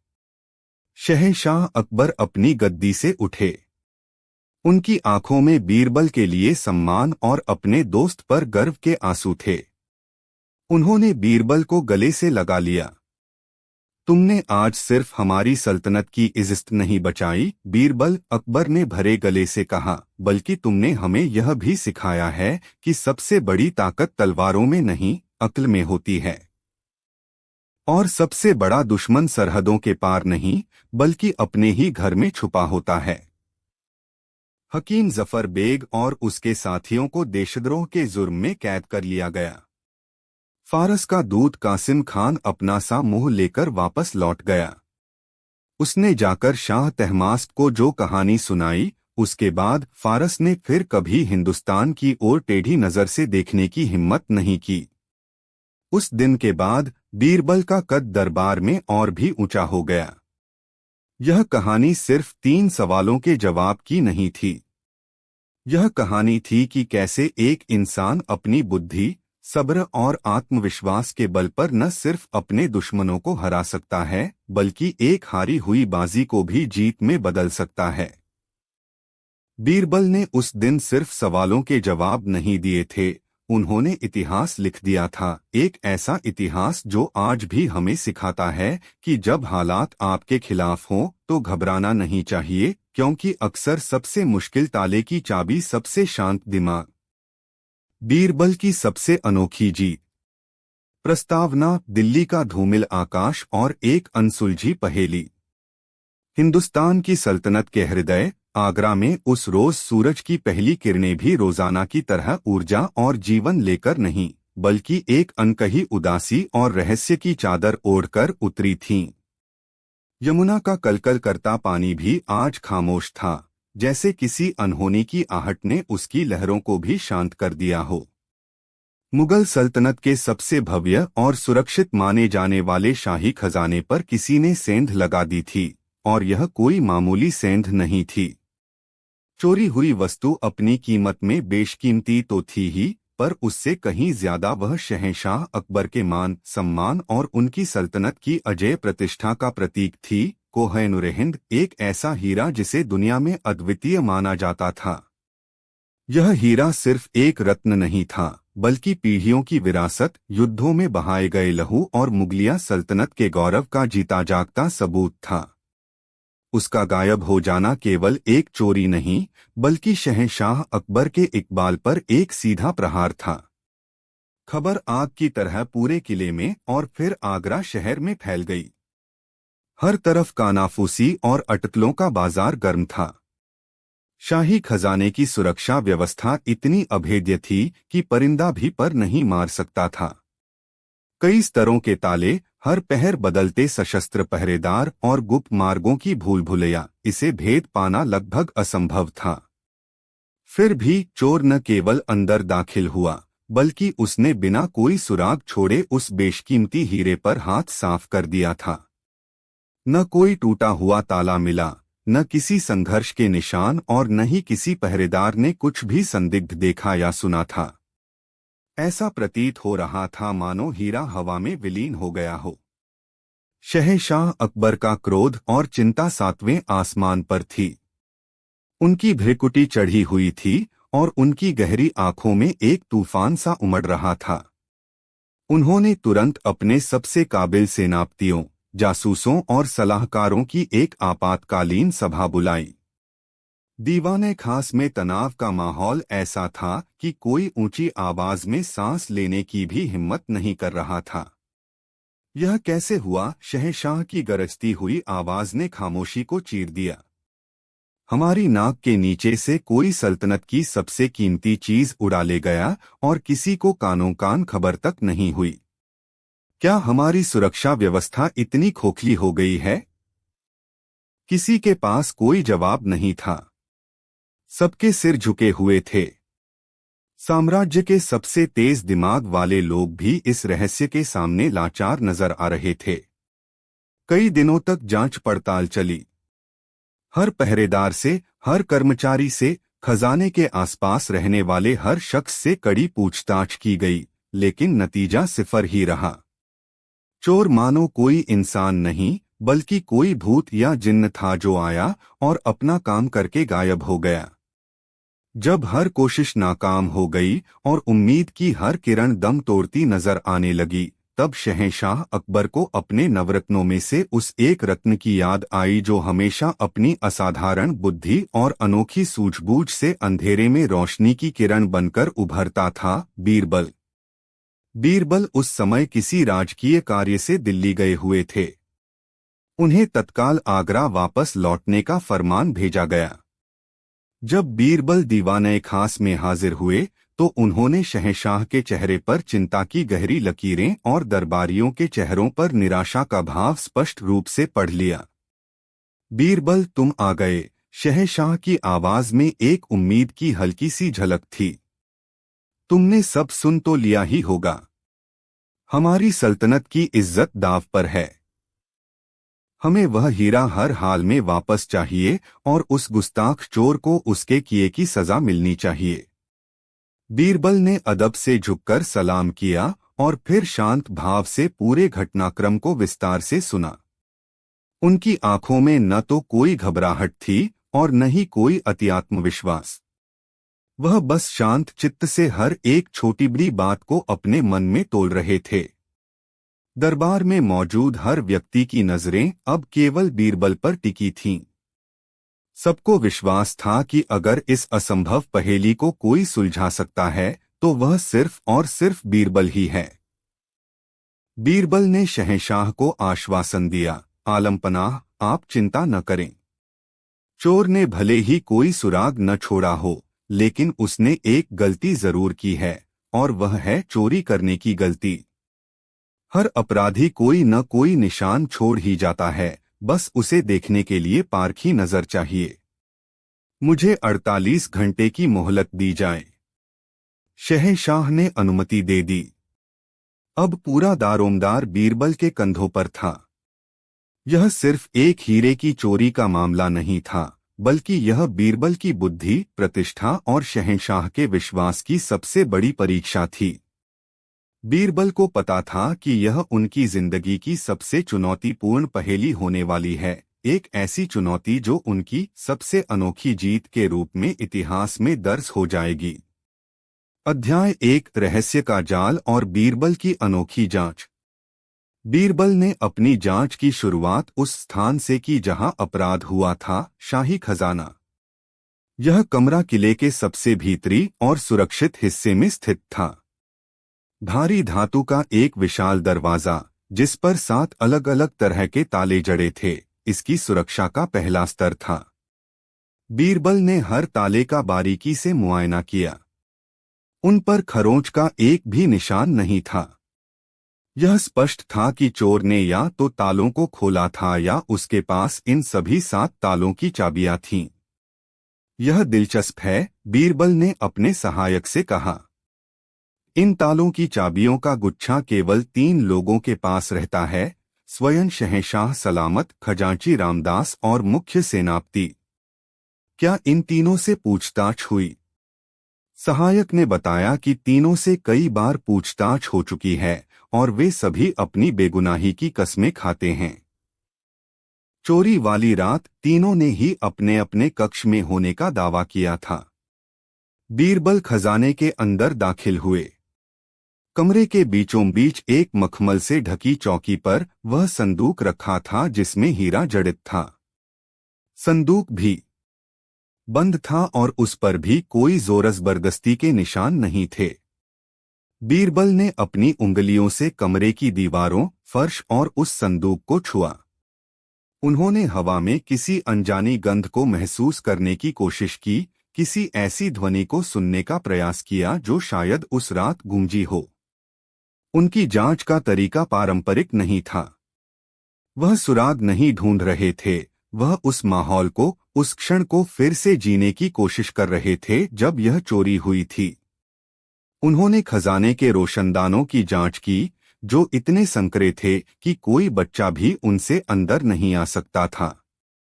उन्होंने फर्श पर बिछे कीमती कालीनों को उठाकर देखा, लेकिन नीचे कुछ भी नहीं था। घंटों की जांच के बाद भी बीरबल के हाथ कोई ठोस सबूत नहीं लगा। दरबारी कानाफूसी करने लगे, लगता है इस बार बीरबल की अक्ल भी जवाब दे गई। चोर कोई मामूली इंसान नहीं है। लेकिन बीरबल निराश नहीं थे। उनके चेहरे पर वही शांत मुस्कान थी। उन्होंने खजाने की सुरक्षा में तैनात सभी पहरेदारों को एक एक करके अपने सामने पेश होने का हुक्म दिया। ये वे पहरेदार थे जो पिछले 1 हफ्ते से खजाने के आसपास अलग अलग समय पर ड्यूटी पर थे। लगभग 20 पहरेदार बीरबल के सामने कतार में खड़े थे। उनकी आंखों में डर और घबराहट साफ झलक रही थी। बीरबल ने उनसे कोई सवाल नहीं पूछा। उन्होंने बस हर एक पहरेदार को बड़े गौर से देखा, उनके कपड़े, उनके जूते, उनके हाथ और सबसे ज्यादा उनकी आंखें। फिर बीरबल ने एक बहुत ही अजीब काम किया। उन्होंने अपने सहायक को बाजार से शहर के सबसे कुशल कहानी सुनाने वाले किस्सागो को बुलाकर लाने को कहा। यह सुनकर सभी हैरान रह गए। हीरे की चोरी की जांच में एक किस्सागो का क्या काम? शाम तक एक दुबला-पतला लेकिन बहुत ही तेज आंखों वाला किस्सागो दरबार में हाजिर हुआ। उसका नाम आरिफ था। बीरबल उसे एक तरफ ले गए और उसके कान में कुछ देर तक बात करते रहे। आरिफ का चेहरा बीरबल की बातें सुनकर बदलता रहा, कभी हैरानी, कभी अविश्वास और अंत में एक गहरी समझ का भाव उसके चेहरे पर तैर गया। अगले दिन बीरबल ने शहंशाह अकबर से एक अजीबोगरीब फरमाइश की। उन्होंने कहा, आलमपनाह, चोर को पकड़ने के लिए हमें एक नाटक रचना होगा। मेरी योजना के अनुसार आज रात सभी संदिग्धों, जिनमें खजांची, मुख्य सेनापति और वे सभी पहरेदार शामिल हैं, को शाही बाग में एक दावत पर बुलाया जाए। और इस दावत में किस्सागो आरिफ अपनी एक विशेष कहानी सुनाएगा। अकबर बीरबल की योजनाओं पर कभी शक नहीं करते थे। उन्होंने तुरंत इसकी इजाजत दे दी। किसी को समझ नहीं आ रहा था कि एक कहानी सुनाकर बीरबल कैसे इतने शातिर चोर को पकड़ सकते हैं। यह योजना सबको बचकानी और हास्यास्पद लग रही थी, लेकिन यही तो बीरबल की खासियत थी। उनकी सोच वहीं से शुरू होती थी जहां बाकी लोगों की सोच खत्म हो जाती थी। रहस्य का जाल अब और गहरा होता जा रहा था और बीरबल ने अपनी बिसात बिछा दी थी। अब बस इंतजार था रात का और उस कहानी का जो एक अदृश्य चोर को दुनिया के सामने लाने वाली थी। अध्याय 2, किस्सागो की कहानी और चोर की बढ़ती धड़कनें।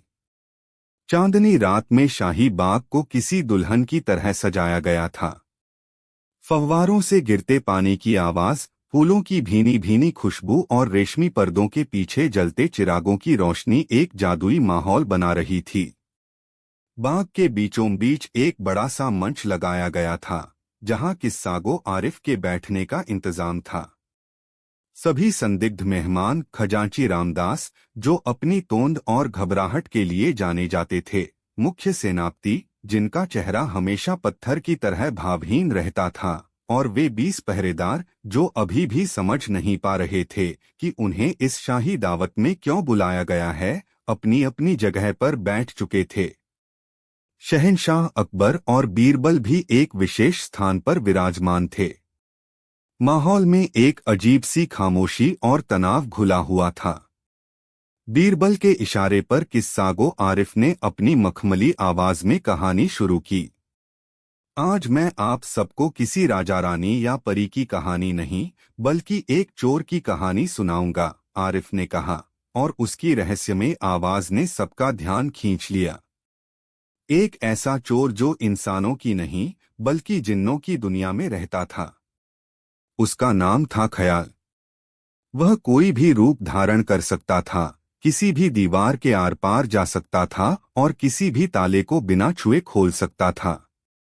यह सुनते ही खजांची रामदास ने बेचैनी से अपनी जगह बदली। मुख्य सेनापति के चेहरे पर अभी भी कोई भाव नहीं था, लेकिन उनकी उंगलियां कसकर मुट्ठी में बंध गई थीं।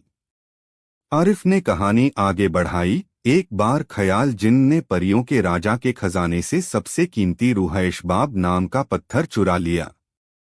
यह पत्थर अपनी रोशनी से पूरी कायनात को रोशन कर सकता था। जिन ने पत्थर चुराया और इंसानों की दुनिया में आकर छिप गया। उसने सोचा कि यहाँ उसे कोई नहीं पकड़ पाएगा, लेकिन परियों के राजा के पास एक जादुई आईना था। वह आईना चोर को नहीं, बल्कि चोरी की हुई चीज को ढूंढ सकता था। जब राजा ने आईना देखा तो उसे पता चला कि वह बेशकीमती पत्थर इंसानों की दुनिया में एक लकड़ी के संदूक में छिपाकर रखा गया है। यह सुनते ही कई पहरेदारों की आंखें फैल गईं। आरिफ ने अपनी आवाज को और रहस्यमय बनाते हुए कहा, लेकिन उस जादुई पत्थर की एक खासियत थी। वह अपनी रोशनी और अपनी खुशबू कभी नहीं छोड़ता था। चाहे उसे कितना भी गहरा क्यों न छिपा दिया जाए, उसकी एक बहुत ही हल्की, मीठी और अनोखी महक हमेशा उसके आसपास रहती थी। यह महक इतनी सूक्ष्म होती थी कि आम इंसान उसे महसूस नहीं कर सकता था, लेकिन जिसे इसकी पहचान हो वह इसे मीलों दूर से पहचान सकता है। और एक और बात, यह खुशबू चोर के कपड़ों और उसके जिस्म में भी बस जाती थी और हफ्तों तक नहीं जाती थी। कहानी के इस मोड़ पर बीरबल ने अपनी नजरें घुमाकर हर एक संदिग्ध के चेहरे को पढ़ना शुरू कर दिया। उन्होंने देखा कि एक युवा पहरेदार, जिसका नाम केशव था, बार बार अनजाने में अपने हाथों को अपनी नाक के पास ले जा रहा था, जैसे कुछ सूंघने की कोशिश कर रहा हो। एक और बूढ़े पहरेदार ने घबराकर अपने अंगरखे, एक प्रकार का लंबा कुर्ता, को कसकर पकड़ लिया। आरिफ ने अपनी कहानी को अंतिम मोड़ दिया। परियों का राजा इंसानों की दुनिया में आया।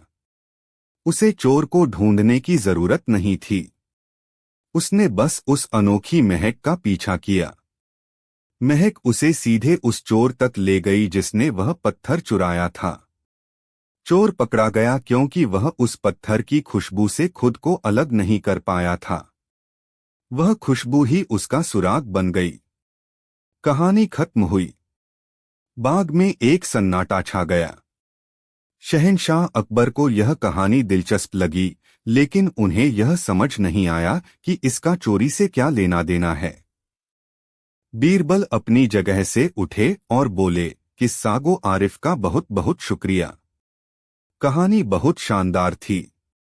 फिर वह सभी संदिग्धों की ओर मुड़े और बोले, यह सिर्फ एक कहानी नहीं थी, बल्कि एक हकीकत थी। कोहिनूर हिंद भी कोई आम हीरा नहीं है। वह सदियों तक हिमालय की जड़ी बूटियों के बीच दबा रहा है, जिसके कारण उसमें से एक बहुत ही दुर्लभ और सूक्ष्म कस्तूरीकमल की महक आती है। यह महक इतनी हल्की है कि कोई उसे पहचान नहीं सकता, लेकिन जिसने भी उस हीरे को छुआ होगा, उसके हाथों और कपड़ों से वह महक कम से कम 24 घंटों तक नहीं जा सकती। यह घोषणा एक बम की तरह गिरी। सभी पहरेदार और अन्य संदिग्ध एक दूसरे को देखने लगे। उनके चेहरों पर डर और अविश्वास का भाव था। बीरबल ने अपनी योजना का अगला पत्ता खोला। अब आप सभी एक एक करके मेरे पास आएंगे। मेरे हाथ में यह एक विशेष रुमाल है, जिसे इत्र के एक पारखी ने तैयार किया है।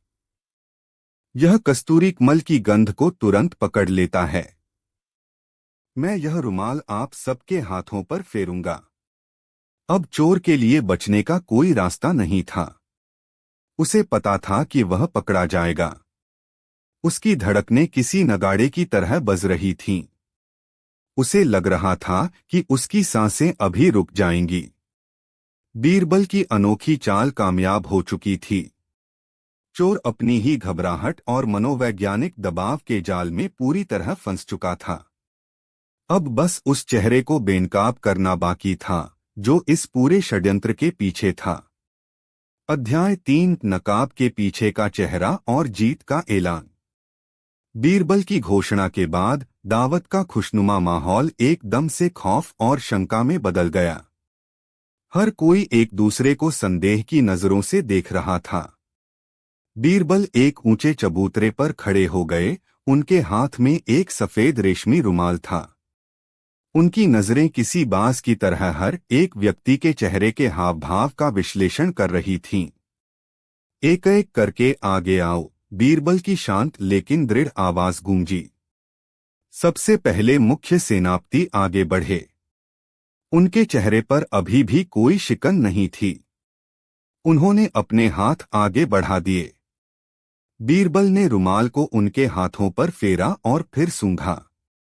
आप जा सकते हैं, बीरबल ने कहा। इसके बाद खजांची रामदास आए।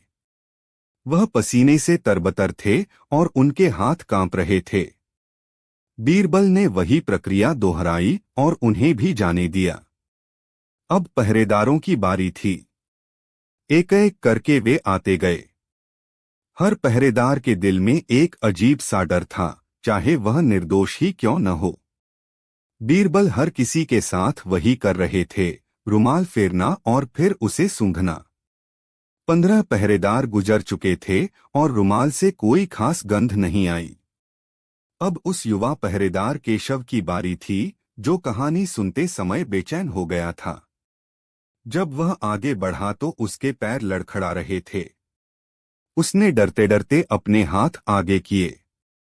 बीरबल ने जैसे ही रुमाल उसके हाथों पर फेरा, केशव जोर जोर से रोने लगा और बीरबल के कदमों में गिर पड़ा। मुझे माफ कर दीजिए मंत्री जी, मुझे माफ कर दीजिए, वह गिड़गिड़ाने लगा। यह गुनाह मैंने ही किया है। एक पल के लिए सब कुछ शांत हो गया। फिर दरबारियों के बीच एक कोलाहल मच गया। किसी को विश्वास नहीं हो रहा था कि यह साधारण सा दिखने वाला युवा पहरेदार इतना बड़ा चोर हो सकता है। शहंशाह अकबर अपनी जगह से उठकर आगे आए। उनकी आंखों में गुस्सा था। तुम्हारी इतनी हिम्मत, तुमने शाही खजाने पर हाथ डालने की जुर्रत कैसे की? केशव रोते हुए बोला, आलमपनाह, मैं लालच में अंधा हो गया था। मेरी माँ बहुत बीमार है और उसके इलाज के लिए मुझे बहुत सारे पैसों की जरूरत थी। मैं यह हीरा बेचकर अपनी माँ का इलाज करवाना चाहता था। लेकिन तुमने यह किया कैसे? बीरबल ने पूछा। खजाने के ताले कैसे खोले? केशव ने कांपती हुई आवाज में जो बताया, उसे सुनकर सब दंग रह गए। केशव खजांची रामदास का दूर का रिश्तेदार था। कुछ हफ्ते पहले जब वह खजांची के घर गया था तो उसने मौका देखकर मुंह पर चाबियों के गुच्छे का निशान ले लिया था। फिर उसने शहर के एक माहिर लोहार से चुपके से उन चाबियों की नकल बनवा ली थी। चोरी वाली रात जब उसकी ड्यूटी खजाने से कुछ दूरी पर थी तो उसने अपने एक साथी पहरेदार को किसी बहाने से भेज दिया और मौका देखकर सभी 7 ताले खोलकर हीरा चुरा लिया। उसने हीरे को अपने घर के पिछवाड़े में एक पुराने संदूक में छिपा दिया था। सच सामने आ चुका था। केशव को तुरंत गिरफ्तार कर लिया गया और उसकी निशानदेही पर कोहिनूर हिंद भी बरामद कर लिया गया। जब सब कुछ शांत हो गया तो शहंशाह अकबर ने बीरबल से पूछा, बीरबल, हम तुम्हारी बुद्धिमानी के कायल हैं, लेकिन हमें एक बात बताओ, क्या उस हीरे से सच में कस्तूरिकमल की कोई महक आती है? और क्या तुम्हारे हाथ में सच में कोई जादुई रुमाल था? बीरबल मुस्कुराए और उन्होंने वह सफेद रुमाल शहंशाह के आगे कर दिया। आलमपनाह, आप खुद इसे सूंघकर देख लीजिए। शहंशाह ने रुमाल सूंघा। उसमें से केवल गुलाब जल की भीनी भीनी खुशबू आ रही थी। बीरबल ने खुलासा किया, आलमपनाह, हीरे से किसी भी प्रकार की कोई विशेष महक नहीं आती। यह तो चोर के मन में बसे डर को बाहर निकालने के लिए बुना गया एक मनोवैज्ञानिक जाल था। मैंने देखा था कि चोर ने कोई सुराग नहीं छोड़ा है, जिसका मतलब है कि वह बहुत शातिर है, लेकिन साथ ही वह पहली बार इतना बड़ा अपराध कर रहा है, इसलिए वह अंदर से डरा हुआ भी होगा। उन्होंने आगे समझाया, किस्सागो की कहानी ने उसके मन में यह विश्वास पैदा कर दिया कि चोरी की हुई चीज अपने साथ एक ऐसा निशान छोड़ जाती है जिसे मिटाया नहीं जा सकता। जब मैंने कस्तूरिकमल की महक और जादुई रुमाल की बात की तो उसका डर यकीन में बदल गया। उसे लगा कि अब वह वैज्ञानिक रूप से पकड़ा जाएगा। उसकी घबराहट और अपराध बोध ने ही उसे सच कबूल करने पर मजबूर कर दिया। अगर वह दोषी न होता तो वह भी बाकी निर्दोष लोगों की तरह शांत खड़ा रहता। यह सुनकर शहंशाह अकबर और वहां मौजूद सभी दरबारी बीरबल की असाधारण सूझबूझ के आगे नतमस्तक हो गए। उन्होंने बिना किसी सबूत, बिना किसी गवाह और बिना किसी सख्ती के केवल मानव मनोविज्ञान की गहरी समझ का उपयोग करके एक असंभव लगने वाले मामले को सुलझा दिया था। शहंशाह अकबर ने अपनी गद्दी से उठकर बीरबल को गले लगा लिया। बीरबल, तुमने आज एक बार फिर साबित कर दिया कि तलवार की ताकत से कहीं ज्यादा बड़ी ताकत अक्ल की होती है। तुमने न सिर्फ हमारा हीरा वापस दिलाया है, बल्कि हमारी सल्तनत की इज्जत भी बचाई है। यह तुम्हारी साधारण जीत नहीं, बल्कि सबसे अनोखी जीत है। उस दिन के बाद बीरबल की इस जीत की कहानी सल्तनत के कोने कोने में सुनाई जाने लगी। एक ऐसी जीत जहां हथियार थे, शब्द रणभूमि था इंसान का मन, और विजय हुई थी सत्य और बुद्धि की। यह कहानी हमेशा इस बात का प्रमाण बनी रही कि कोई भी अपराधी कितना ही शातिर क्यों न हो, वह कानून और न्याय की पैनी नजर से बच नहीं सकता, खासकर तब जब न्याय करने वाला बीरबल जैसा बुद्धिमान हो। बीरबल का कमाल का जवाब, बुद्धि, विवेक और हास्य की अनूठी मिसाल। मुगलिया सल्तनत के सुनहरे दौर में, जब हिंदुस्तान की सरजमी पर शहंशाह जलालुद्दीन मोहम्मद अकबर का परचम लहराता था, उनकी राजधानी आगरा न सिर्फ शानो शौकत और ताकत का मरकज थी, बल्कि अदब, इल्म और दानिशमंदी की भी एक मिसाल थी। अकबर, जो खुद तो अनपढ़ थे, लेकिन गुणी और बुद्धिमान लोगों के बड़े कदरदान थे। उनके दरबार में 9 ऐसे नगीने थे जो अपने अपने फन में माहिर थे और नवरत्न कहलाते थे। लेकिन इन नवरत्नों में भी जो सितारा सबसे ज्यादा चमकता था, जिसकी रोशनी से पूरा दरबार रोशन होता था, वो थे बीरबल। बीरबल का असल नाम महेश दास था। वे एक गरीब ब्राह्मण परिवार में जन्मे थे, लेकिन कुदरत ने उन्हें असाधारण बुद्धि और हाजिर जवाबी का तोहफा दिया था। उनकी बातों में ऐसा जादू था कि शहंशाह अकबर उनके मुरीद हो गए थे। अकबर और बीरबल का रिश्ता सिर्फ बादशाह और वजीर का नहीं था, बल्कि 2 ऐसे दोस्तों का था, जहां एक के पास सल्तनत की ताकत थी, तो दूसरे के पास अक्ल की दौलत। बीरबल न सिर्फ अकबर के सलाहकार थे, बल्कि उनके मुश्किल वक्त के साथी और उनके हर उलझे सवाल का सीधा और सटीक जवाब थे। दरबार में बहुत से अमीर और मंत्री बीरबल की इस शोहरत और बादशाह से उनकी करीबी से जलते थे। वे हमेशा मौके की तलाश में रहते थे कि किसी तरह बीरबल को नीचा दिखाया जाए, लेकिन हर बार बीरबल अपनी चतुराई से उनके मंसूबों पर पानी फेर देते थे। उनकी बुद्धि की परीक्षा लेने के लिए अक्सर खुद बादशाह अकबर भी उनसे टेढ़े-मेढ़े सवाल पूछ लिया करते थे, लेकिन बीरबल का हर जवाब ऐसा होता था कि बादशाह मुस्कुराए बिना नहीं रह पाते। ये कहानियां उसी बीरबल की हैं, जिनके कमाल के जवाबों ने उन्हें इतिहास में अमर कर दिया। जब बीरबल ने बनाई मूर्खों की सूची। एक दिन की बात है, बादशाह अकबर का दरबार लगा हुआ था। सभी दरबारी अपनी अपनी जगहों पर बैठे थे और राजकीय कामकाज चल रहा था। तभी एक अरब का घोड़ा व्यापारी दरबार में हाजिर हुआ। उसके साथ 2 शानदार अरबी घोड़े थे, जो किसी भी घुड़सवार का मन मोह लें। उनकी चाल में बिजली की सी तेजी और शरीर में फौलाद की सी मजबूती थी। बादशाह अकबर को अच्छे घोड़ों का बहुत शौक था। उन घोड़ों को देखते ही उनकी आंखें चमक उठीं। उन्होंने व्यापारी से घोड़ों की कीमत पूछी। व्यापारी ने घोड़ों की खूब तारीफ की और बताया कि ये घोड़े न सिर्फ तेज दौड़ते हैं, बल्कि बहुत वफादार भी हैं। बादशाह उन घोड़ों से इतने प्रभावित हुए कि उन्होंने तुरंत उन 2 घोड़ों को खरीद लिया और व्यापारी को मुहमांगी कीमत अदा कर दी। व्यापारी तो मानो खुशी से झूम उठा। जाते जाते उसने बादशाह से कहा, हुजूर, मेरे पास ऐसे ही 100 और घोड़े हैं। अगर आप हुक्म दें तो मैं उन्हें भी लेकर हाजिर हो जाऊं। बादशाह ने बिना सोचे समझे उस व्यापारी की बातों पर यकीन करके उसे 100 और घोड़ों के लिए अच्छी खासी रकम पेशगी अग्रिम के तौर पर दे दी और हुक्म दिया कि जल्द से जल्द बाकी घोड़े भी ले आए। व्यापारी अदब से सलाम करके चला गया। बीरबल, जो ये सब देख रहे थे, उन्हें यह सौदा कुछ ठीक नहीं लगा। उन्होंने बादशाह को समझाने की कोशिश की कि एक अजनबी व्यापारी पर इतनी जल्दी भरोसा करना ठीक नहीं है, लेकिन अकबर उस वक्त घोड़ों के मोह में ऐसे डूबे थे कि उन्होंने बीरबल की एक न सुनी। कई हफ्ते बीत गए, फिर महीने, लेकिन उस व्यापारी का कुछ अता पता नहीं चला। बादशाह को अब अपनी गलती का एहसास होने लगा।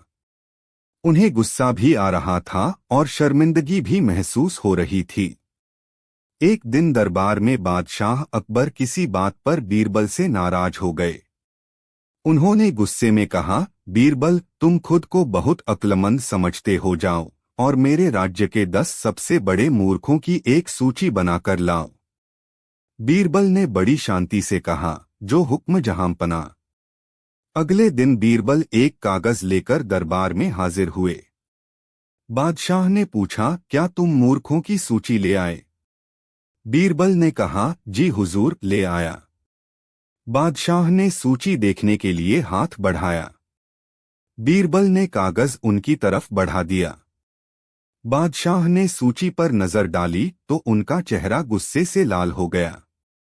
उस सूची में सबसे ऊपर पहले नंबर पर खुद बादशाह अकबर का नाम लिखा हुआ था। बीरबल, ये क्या गुस्ताखी है? बादशाह दहाड़े, तुम्हारी इतनी हिम्मत कैसे हुई कि तुमने हिंदुस्तान के शहंशाह को मूर्खों की सूची में डाल दिया, वो भी पहले नंबर पर? क्या तुम्हें अपनी जान प्यारी नहीं है?